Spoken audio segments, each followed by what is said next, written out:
All right, we are back. Best hour of their day and back by popular demand. The one and only Todd Acuto. Thanks for having me back on, guys. Are you always worried you're going to say his name wrong, Fern? No, I know how to say people's names right. You're the one who can't fucking say people's names. Like, yeah. It sounds like it's spelled, Jay. I don't know what your difficulty is, man. I don't know what the problem is. Yeah, well, yesterday we were texting and you said, hey, here's my Gmail. So I sent you and I bounced it back legit 4 times in a row. It's just my first initial and last name. Pretty easy, right? Yeah, but in fairness, okay, I spelled it wrong the first time. But then it kept auto-correcting me to the wrong spelling. So finally we got the email to you. So we have Todd on. Todd's going to be helping us discuss this. This is a tough topic to navigate, and it's really pay structure at the box level. So, 3 box owners, one being a former box owner myself, but we've all probably run the gamut on how we should pay our coaches. So, Fern, what's the best way to kick this off? Stay organized, stay on topic, but give the people, this is going to be important for box owners to hear our perspective because we've done it well, but also we probably get about a dozen texts or, I should say DMs, emails a week, or we talk to people at the seminars of, hey, my box does this, my box does that. What should I do? So there's a lot of aspects to this conversation. So some of the things that we're going to try to dive into is, if we have time, is, do you pay your coaches or not? We'll start there. What functions am I paying people for, coaching versus admin versus something else? Do I 1099 them? Do I W-2 them? How do I establish pay rates and pay raises? Should I be exchanging memberships for pay? Where does that fall? Do I even need to pay somebody inside the walls of my box to do that task? I mean, so there's a lot of different things here, but let's just start with, should I pay my coaches? And you guys can chime in here, but the number of people that I speak with on a monthly basis that still either don't pay their coaches or exchange coaching for a membership, I'm still a little bit shocked by the number of gyms that do that. And there's a lot of problems with that, right? So there's problems legally with that. There's problems just from a cultural standpoint. But my first kind of advice to anybody is to stop doing that. Stop exchanging memberships for coaching and don't have your staff work for free. There's some second and third order effects to doing that. And one of which is, if you have you now have a false business. Now you now have a business that is based on free labor, which is not the real world. So your P&L will never be accurate. You will not actually understand what true overhead for running a business should be and what it should look like. So, and that's not to say that you should, if not, because that's the only way you can run your business, then you have to come up with a plan in order to try to get there. But that is the first thing, that is what I would really urge people to stop doing. You will never have a full set of professionals inside the walls of your business if that's how you're doing it. I don't know how you guys feel about it, but it's kind of a pet peeve of mine. Well, let's start with this then. We'll discuss the pros, the cons, and everything, and maybe some mistakes we've made in the past.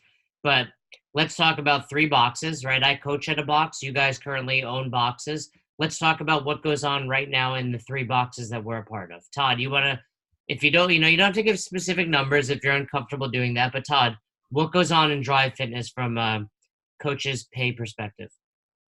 Yeah, so we're in a place where we pay all of our coaches for their classes, obviously different rates based on most notably like the amount of commitment to us that they give, also their experience. But we've gone through and done every iteration of this thing. We've done the trade classes for membership and stuff like that. And it took us a while to get to a point to where we could make sure that we're taking care of everybody and doing it that way. It's easier now, and I think it's better now in the sense that there's a true exchange for your service, right? What they're doing for us, they know what they're getting from us, and we know what we are getting from them.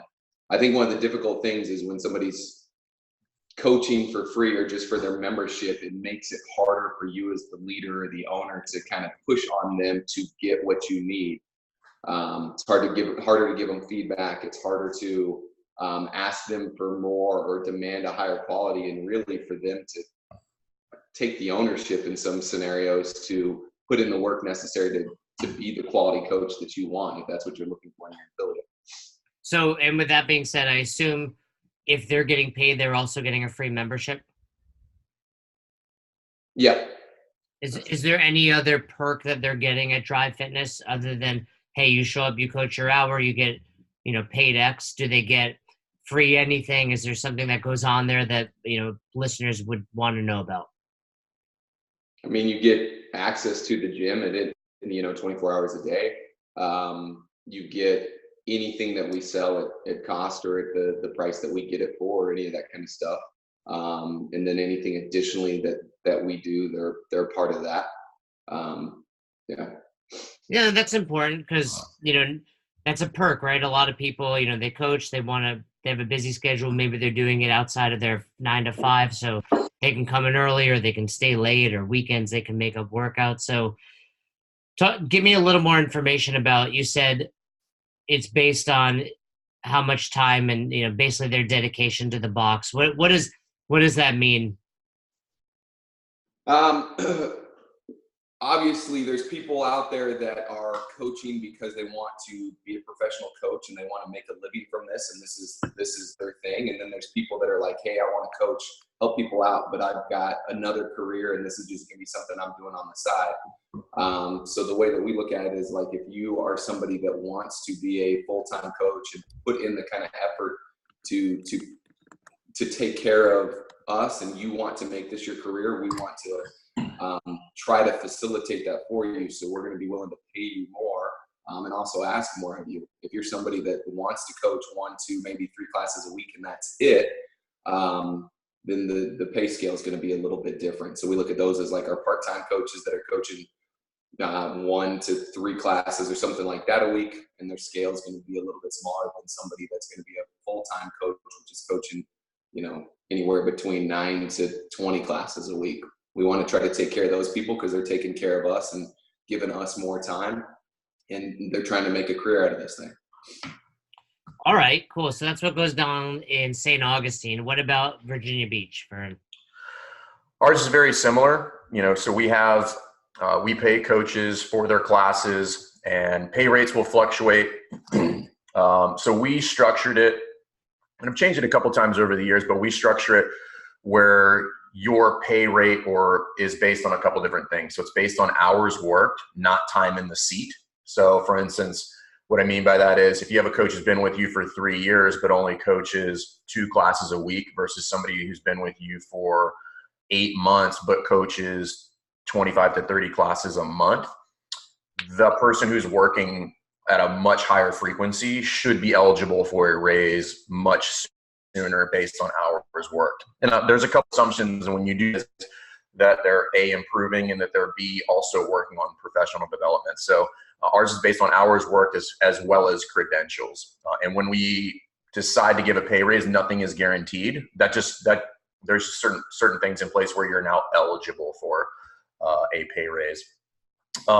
We do the same thing where we try to give everybody product at cost, as well as contribute to CEUs and stuff throughout the year.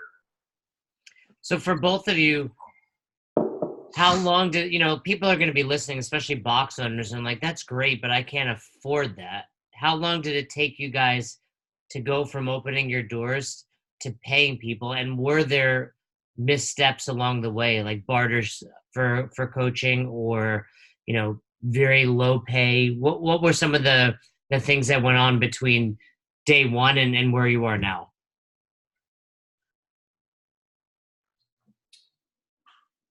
When we opened the doors, I'm trying to think back. We're at a place where we're able to pay, I did most of the coaching, I think, to begin with, and we had another coach that was here coaching quite a bit as well, and we were able to pay him for his time right off the bat. I was still in my other career and working my other job. So I was taking care and paying him rather than myself at that early stage. Then transitioned a little bit to having a couple part-time coaches. That's where they were just doing a couple classes a week, and we did the barter system for a little while. And then it took a couple years, and finally hiring somebody that's going to be more of a just take on a bigger role besides 1 or 2 classes a week is when we started paying those people, and then transitioned to paying everybody. What about you, Fern?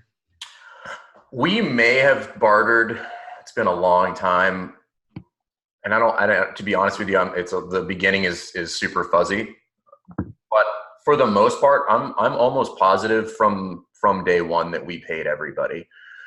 Now, it doesn't mean we were paying them a ton of money, but if they worked, we paid them. What we did not pay for quite some time were like extracurricular activities, so administrative roles. We didn't start doing that until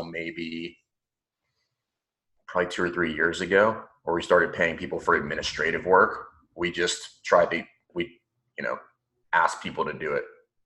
Yeah, so let's talk a little bit about that, because I know as a box owner, that was one of my biggest frustrations. You're paying people to coach for the hour, but really, we all know an hour of coaching is not an hour. It's more like an hour and a half by the time you get there early and leave.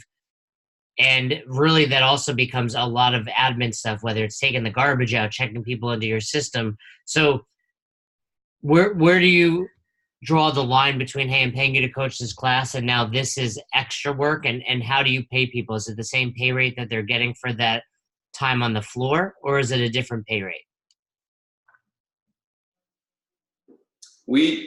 So the first true employee that we hired on was somebody to manage the business that was solely in charge of a lot of the admin work, and was not coaching at all. And so, I found that people that coach typically want to coach and they don't want to do the other stuff. And typically you're a good coach, you're probably potentially not as good at some of the other stuff. So the first person that we hired besides myself and my partner to work on the business was a manager to take on all of that admin stuff, which has allowed us to then hire coaches going forward that their primary role and responsibility is coaching. And so we can pay them accordingly.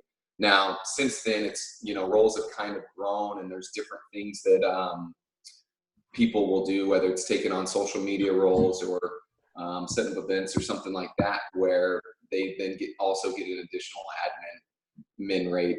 And we've tried a few different things. We've tried salaries. We've tried paying per class and per hour of that other admin stuff.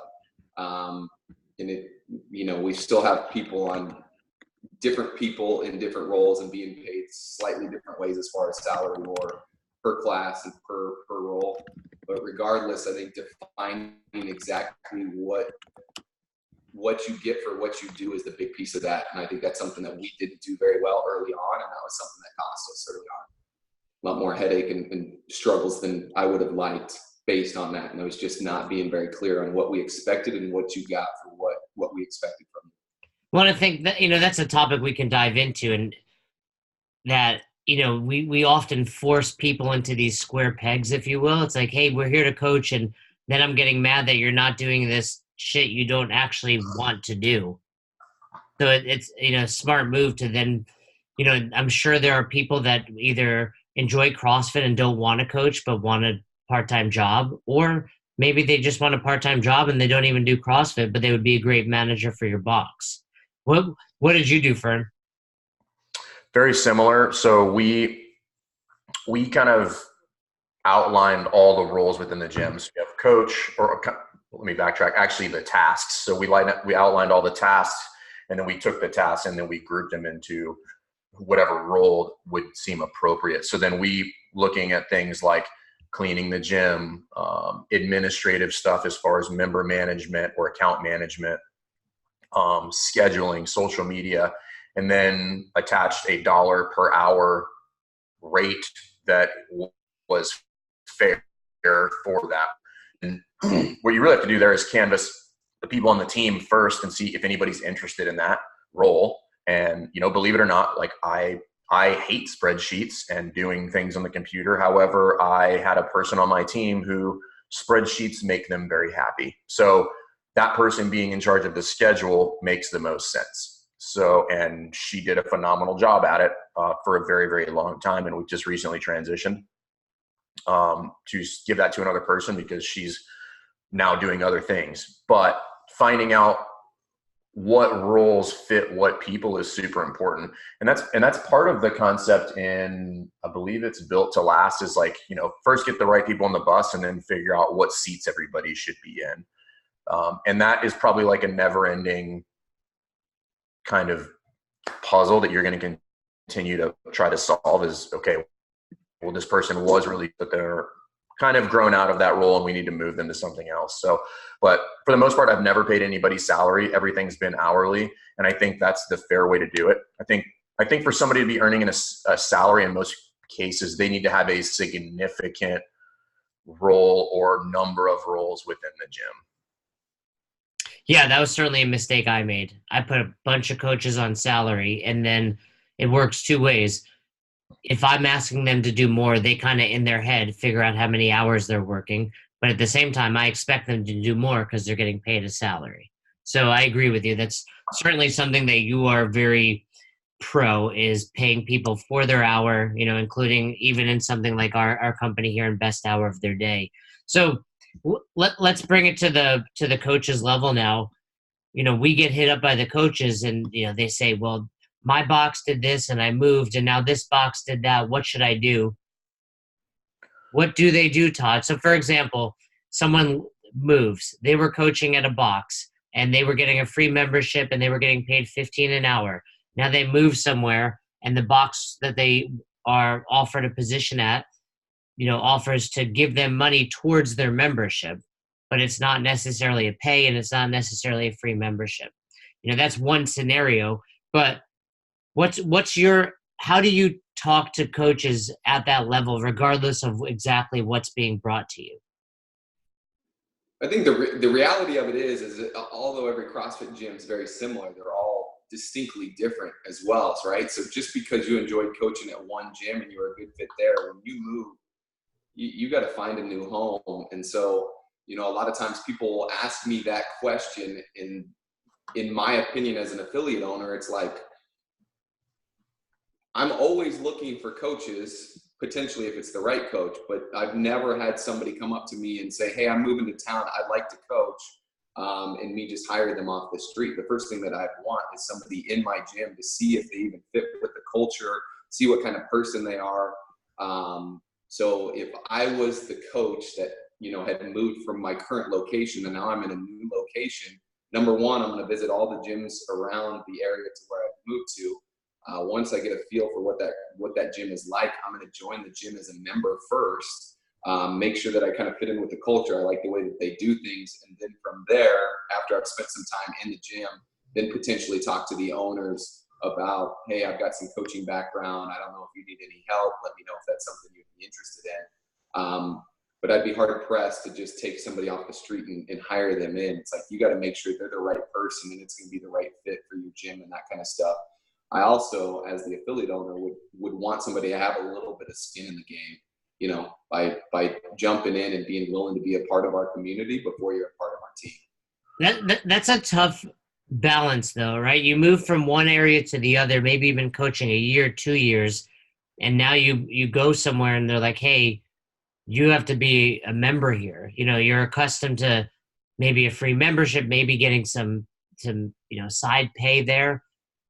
How does someone navigate that? Is it, well, if I really want to be a dry fitness, I need to put my time in, or let me see what other boxes are in town and I'll coach at one of those?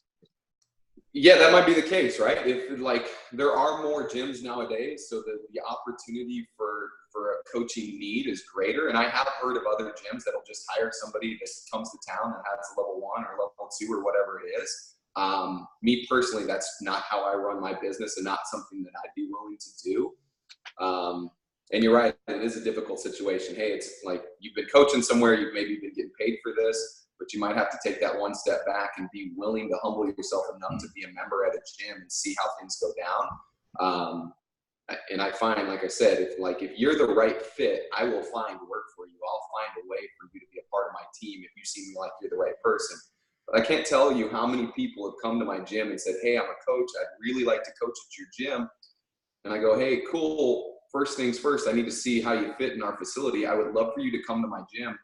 And most of the time I offer them to come and work out with us for free, whether it's one session or whether it's a week or a couple of weeks. And the people don't even show up. It's like, it's pretty interesting. And it's like, you want to be a coach at my gym, but you're not even willing to show up to take a class at my gym. Like, clearly, I don't know what your intentions are. It's like, sometimes I feel like people walk up and tell me they're a coach and they expect me to hand over a key to my gym so they can come and train whenever they want to and do whatever they want to. And it's just not the way it's going to be. What would it take? So what would it take for you, Todd, for someone to come to your box, to come to Drive Fitness, and you hire them as a coach? You know, so for example, we are all level 3 and level 4 coaches, right? So we show up at the box. Now, you don't know us. Say you didn't know us. We don't work together regularly on weekends. Is there any level of coach? Is there an athlete that shows up? You know, Matt Frazier shows up. What would it take for someone to be hired on the spot at Drive Fitness?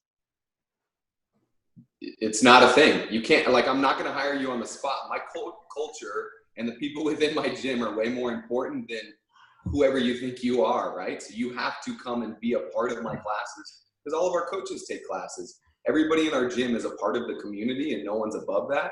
So I've got to see how you respond to a workout. And as you guys, in a workout, in a class setting, getting coached by somebody else tells an awful lot about them. If you're the person that listens to coaches, you take feedback and are able to scale workouts, you work hard and you cheer on everybody else until they're finished, and you seem to get along well with everybody, you might have a chance to be a coach at our gym. And I'm only going to see that with you being inside the walls of the gym for weeks and maybe a couple months. Like, unfortunately, I don't really care who you are. You walk in, like, I don't know how you're going to fit, and I don't care how good of an athlete or good of a coach you are if I don't know how you interact with our community. So, I think I'd have to be at a tough spot and really need a coach to just hire somebody that walked into my gym at one point. Fern, what's your take on this?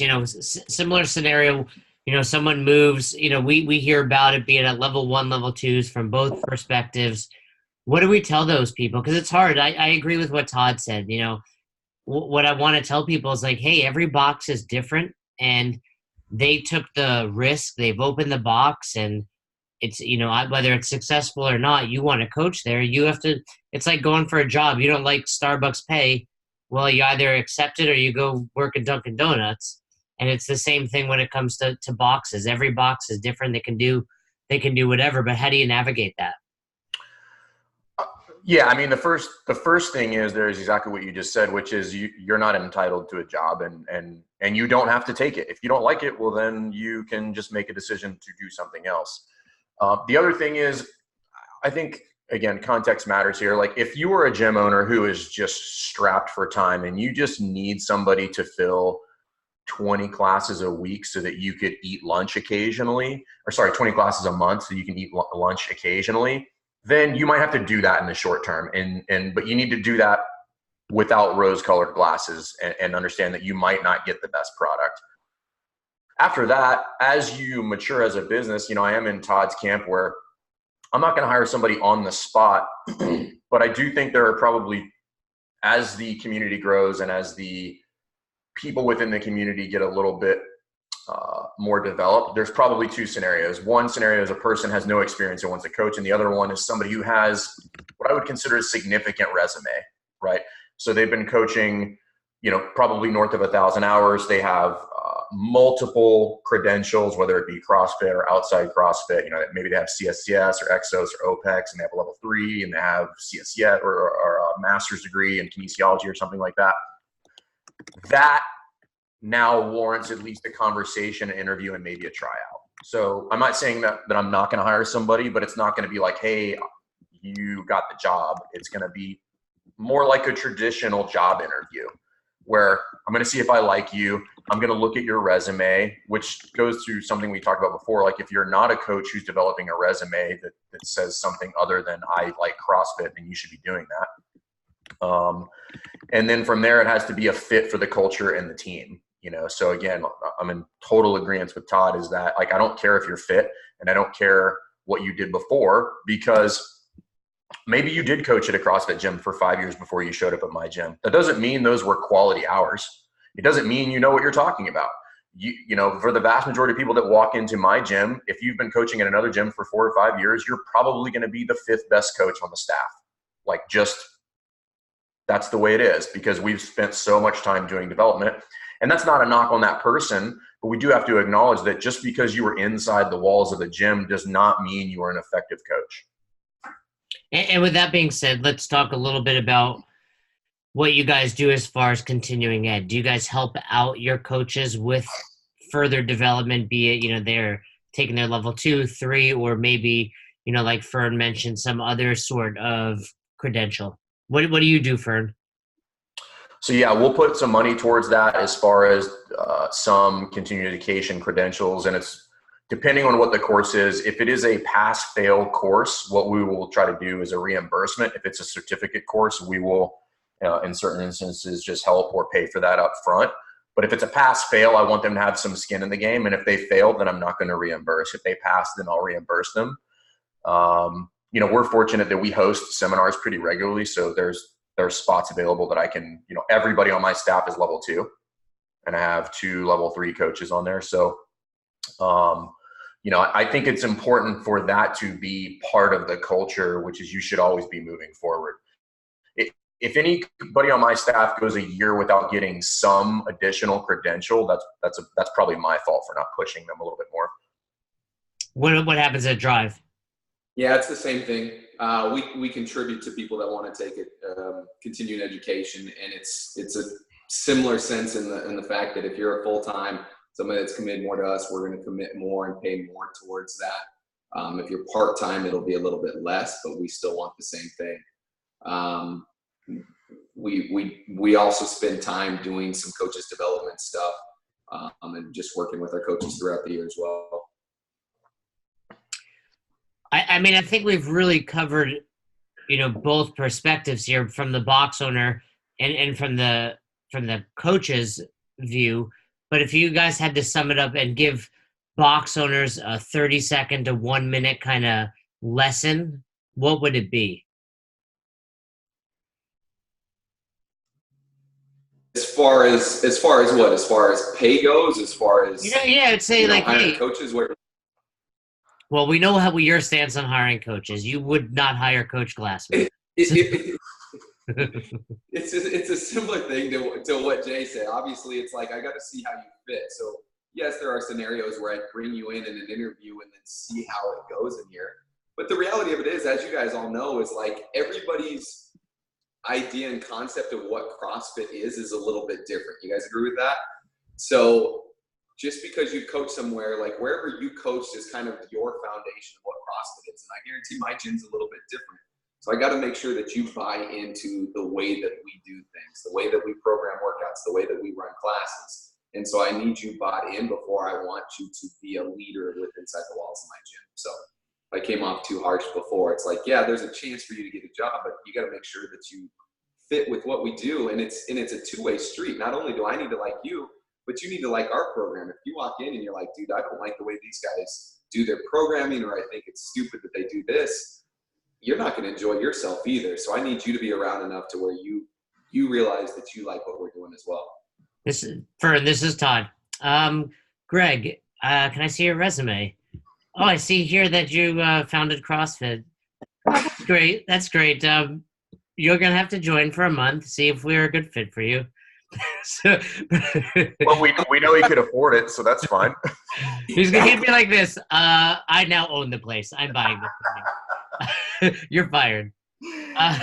Hey, if it was you that was coming to do this thing, I would want you in there because you'd be the only guy in my gym that pushes back when coaches kind of try to scale you. Because you would tell everybody that you do it RX. No. I'm RX. That's the way to bar. I can do this. For the record, I front squatted 145 20 times yesterday, just for fun. What was the number? There was a workout that we were going to do a couple of months ago where it was like 50 reps at back squat at 185. And you were like, I can do that. I'll do it tomorrow. And then we woke up the next day and you're like, I just don't want to get sore. I'm not. That was it. It was 50 reps and 185. I know I can do that. No. In one set? Yeah, unbroken. Impossible. I guarantee I could do it. Exactly why I wouldn't hire you at my gym. You would nail a workout and you would ruin the culture. I know I could do that. I just also know it would leave me it wouldn't even leave me sore. It would be one of those workouts that you feel like you have mono for a week after. Wouldn't leave him sore. Fern, are you listening to this guy? Yeah. I try not to, but sometimes. Let me reel it back in. Let me be the voice of reason. I've got a question actually for both of you. Have either of you ever, because this is another one that comes up pretty regularly, have either of you ever bartered successfully within your business? So Roz actually yells at me for trying to barter too much. Even for whether it's for Under Eating, whether it's for us. I'm a big, she said, that's like a Jewish thing. You get that from your mom.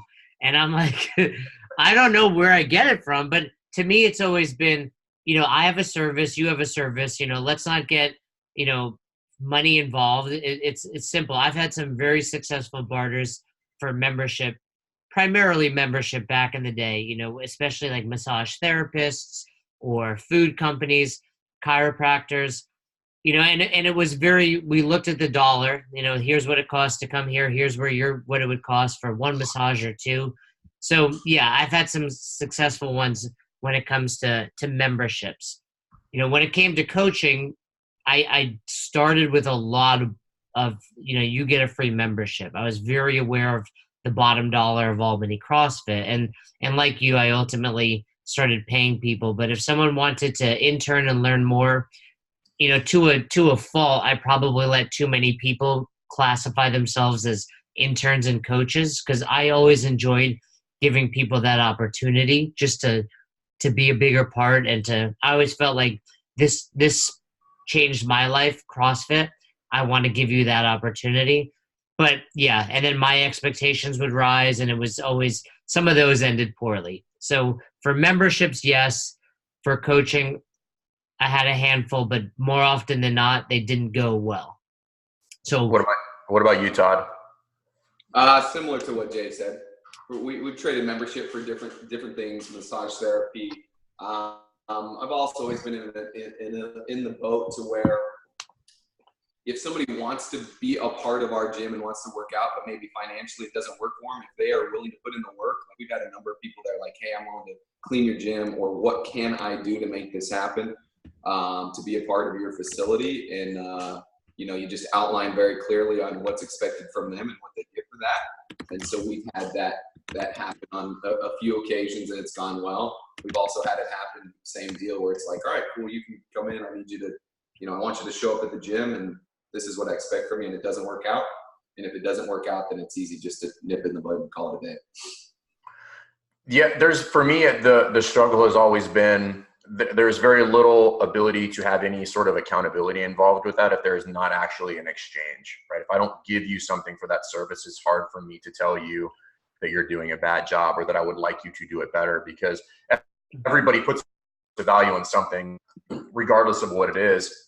So cleaning, for instance, let's say we were going to swap a membership for cleaning. Let's say average box membership is probably $150. If we're going to exchange that, that means in a 1 month period, let's say I've valued the cleaning the box at $15 an hour. At minimum, the gym needs to get cleaned 8 times. And I'm not aware of anybody that's exchanging a membership with somebody who actually cleans the gym 8 times. Like, that's a lot of cleaning. And that's probably the minimal amount of cleaning that needs to get done in the gym with high foot traffic. So I don't know how you guys feel about it, but like that's why it's never worked out for me. It's also really hard to walk that back. So if we now break the barter, now you have to go back to paying a membership, at which point very rarely have I seen that person stay in the gym. Yeah, right. I mean, in what I've learned from working with you, Fern, in these short 4 months is absolutely spot on. I like the fact that you push me in this business to make sure we're paying people hourly. I like what you say, like, hey, people deserve to be paid for their time, period. And, I probably would barter a whole lot less now in retrospect and just say, hey, you pay me, I'll pay you. Yeah, it's just easier. Go ahead, Todd. I was just going to say, it's like, I agree with what you said there, but I think it comes down to expectations. For me, there's not many people that have volunteered to clean the gym just because they'd rather clean than pay. It's usually like, man, I really want to be a part of your gym and I can't pay. What can I do? And so, I get here's what I'd pay per hour, but it's like, if what I require from you is to clean the gym twice a week and here's what goes into cleaning the gym and you do that for me, and as long as that happens the way I like it, then we're good. If not, and it doesn't work out, then it's an easy conversation to be like, hey, this isn't working out for me. You can either pay or we'll just go our separate ways. So it's like, I want people that want to be a part of our gym to be a part of our gym, and I don't want financial to be the reason that they're not.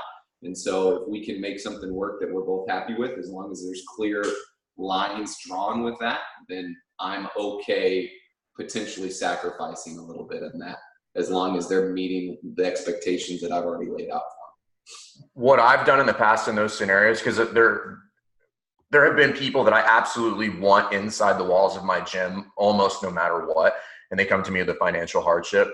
And this is just another option for people to look into is I just give them the membership for free.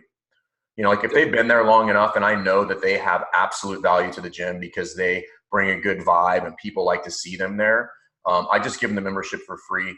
What I do have a discussion with them and say, hey, listen, I know you're going through, some financial stuff. We're going to comp the membership. Just tell us when you can come back and turn it on. And I'll also let them know that I just need them to not have that be known. Hey, that's just between you and I. The assumption by everybody else, including probably the vast majority of the staff and the rest of the memberships, is that you still pay your membership. If you're going to go around telling people that, then I'm going to retract the offer, because I don't want people to know that. Like, it's not like, for a lot of reasons. I just want that to be a very private exchange, and it has generally worked out when I've done it that way. Just give it to them for free. Yeah, we've had similar. We've done similar things and had similar scenarios as well.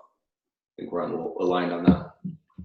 All right, Fern. So let me ask you, if you were to summarize this whole conversation to box owners and they approach you at a box, say, what should I do as far as compensation for coaches? What would your elevator pitch be? First and foremost is start where you can, even if it is an incredibly low, laughable, almost embarrassing rate to pay people for their time. But again, going back to where we started with this, there are second and third order effects of not paying people for their time. And most of them are pretty far out in the future. Again, going back to, like, if you have a business that is run on barter that has no labor involved in it, like, that's a fake business, and it's going to be really hard for you to, when you get to the point where you decide you want to grow or scale, because you've not built in the actual cost of doing business into your gym, right? You're like, hey, if I want to go to the point where I'm now going to pay people, and I realized that if I was going to pay people for their time, my payroll is now $10,000. And at no point have I grown revenue to match that expense that would be a real business. That's going to be a real problem. And now you're going to be stuck in no man's land for a really, really long time. So, so you can build that in, pay people fairly for their time, and you'll be able to have accountability and culture within the framework of your business.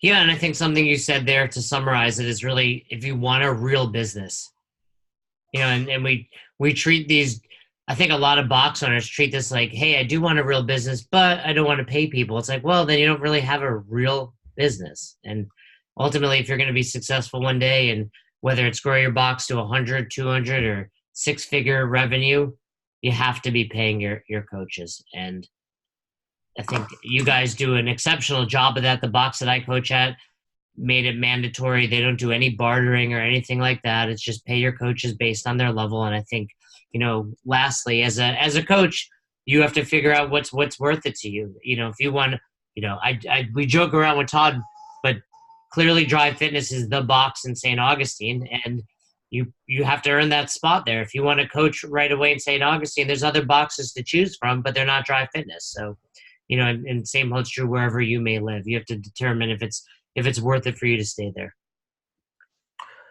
Have either of you guys ever done percentage-based pay for programs? Like, so for instance, an example of that would be Chris Cooper is a big proponent of 4 nights. So that would be 44%. The reason for that is it's a 33% or 30% profit margin to the business, factoring in about a 25% overhead, and then the trainer or leader of that program takes 44%. Yes, but here's what I'll tell you. We should hold that thought because I think we can have an entire episode on that. Okay. So let's have our next episode on, paying for programming / the 4 nights model, the pros and cons. And we've also have a second episode with Dr. Sean Pastuch coming up where we talk a little bit about that, and that'll be up on Thursday. So yeah, let's dive into that. And we've got Sean, who's very much against it. And I'm in the neutral zone. We're fans of both. I think Chris is a great dude. I think Sean's a great dude. And let's dive into that a little bit more. Sound good, Todd? Sounds good, man. Todd, how many reps do you think I can get at 180? Be honest. How many do you think? Yes, back squat. What's your back squat? What's your back squat? 22. Now, right 22. now, I would say my back squat's probably about 325, 335. It's not very high right now, but I'm very good at pushing out high reps of my percentage. Is that above or below parallel? I know you like to squat high. I'm always below parallel, bro. You know that. Todd, come on. What do you think? The most flexible bad mover I've ever met in my life. If you touch 25, I'll tell you what, I'd be impressed.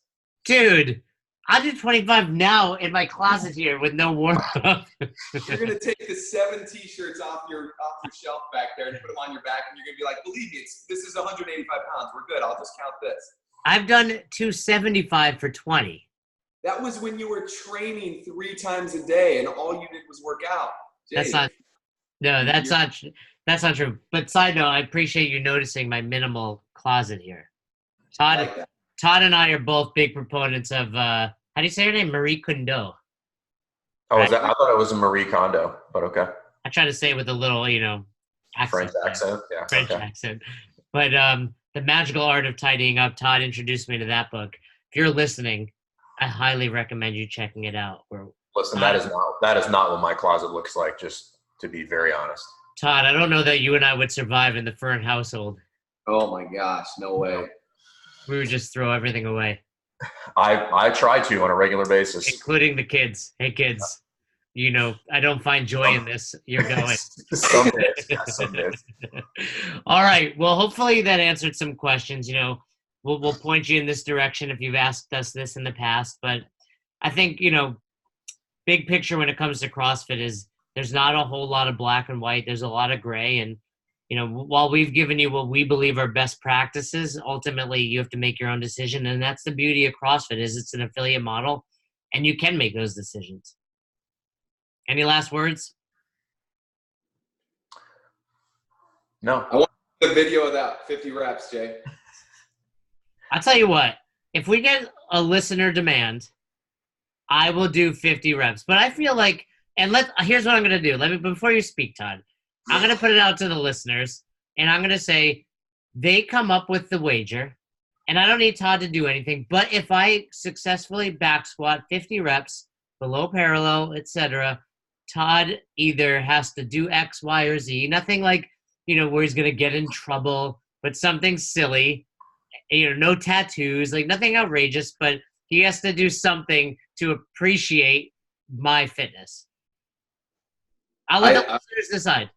I would agree to that, but here's my demand: is we need the attempt on video, probably on the next podcast or on a podcast. I would love to be there in person, but if not, I at least have to be watching via Skype or something like that.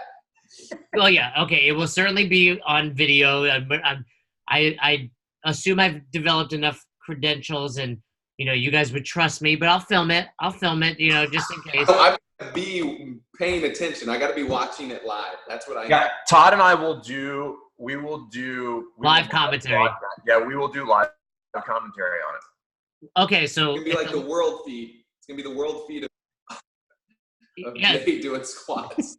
All right, I'm in. Listeners, come up with the appropriate reward. I will say for me that it I like the presumption of winning there. It's good. And I'll throw one more thing to the mix. Whoever's reward I accept, we will let them on the show with you guys to watch. Oh, I love it. Okay. All right. So you get the reward of hanging with Fern and Todd and watching me crushing 50 reps. Oh, I'm excited because I know I can do it. It's an easy bet. I know I got this. Todd, this is going to be like when he crushed the 66 reps at that 35-pound push press. Or when a couple of years ago we did Nasty Girls. Don't. He did 7 flips in the first round, and he did 2 the rest of the workout and kept failing. And he told me it was because of his back squat set that he did the week before is the reason he couldn't do muscle ups. That was a true story. That was the week that I did the 20 reps at 275. That was a Wednesday. This is now Saturday. We're in Jacksonville. Todd wants to hit Nasty Girls. I can do muscle ups. I couldn't do one. Can you do muscle ups? I thought I could up until that moment. But I'm telling you, that's the type of feeling that I'm referring to where you're not even sore. Your body's just like, no more. All right. I wanted to get out of this episode without Todd talking through a funny story of me working out. I was unsuccessful. I look at this entire podcast as a failure now. Entire episode. It's like 50 reps. All right. Listeners, you know what to do. Hope that helped. And we will be back all week with some great interviews and some great shows. And if you're still listening and you're thinking about Watt on the Waves, don't forget to use our code BESTHOUR. All right. We'll see you guys later.